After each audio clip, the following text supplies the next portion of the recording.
GATE 2013 Civil Engineering Question 33. A uniform beam weighing 1800 Newton is supported at E and F by cable ABCD. Determine the tension in segment AB of the cable. Assume the cables ABCD, BE and CF to be weightless. The answer needs to be found in Newton and rounded up to 1 decimal place. The relevant NPTEL reference has been listed. So, when we see static equilibrium of a rigid body, there are three conditions that need to be fulfilled, namely the sum of vertical forces on the body should be equal to 0. The sum of horizontal forces on the body should be also equal to 0. And the sum of moments on the body about any point should turn out to be 0. Once these three conditions 1, 2 and 3 are fulfilled, a rigid body can be said to be in static equilibrium. In this case, we have been given with a beam which is weighing 1800 newtons.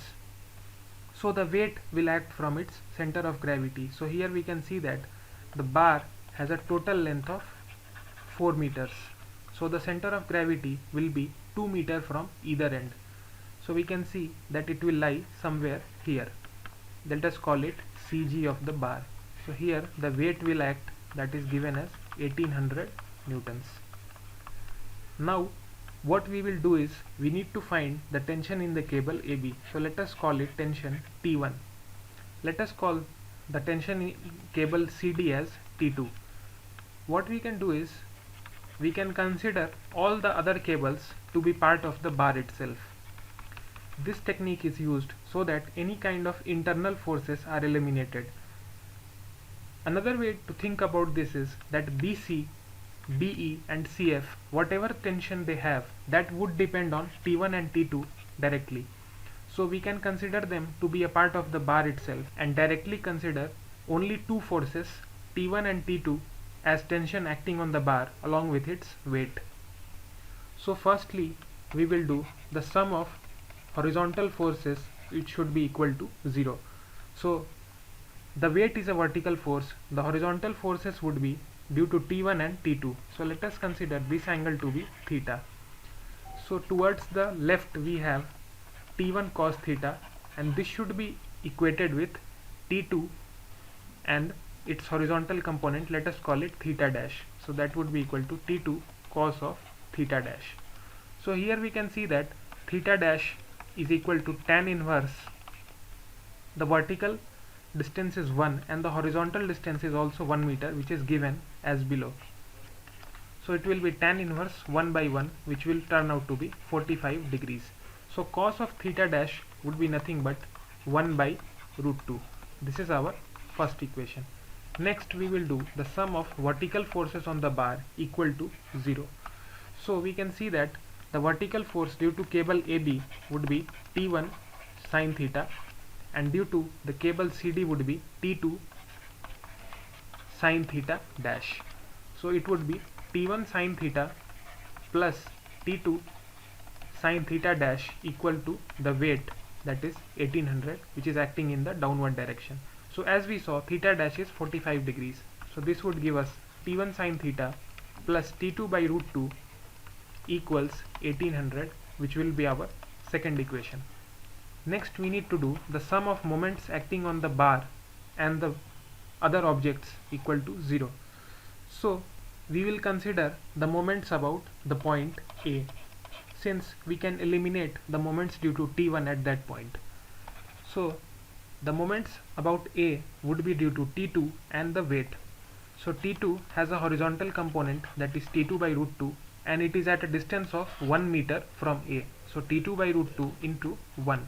Secondly, we will have a vertical component of T2, that is T2 sin theta dash, and that will also exert a moment in the same direction as the horizontal component of T2. So T2 by root 2, the vertical component into its distance. So that would be a distance of 3 meter from A, minus the weight will exert a moment in the opposite direction.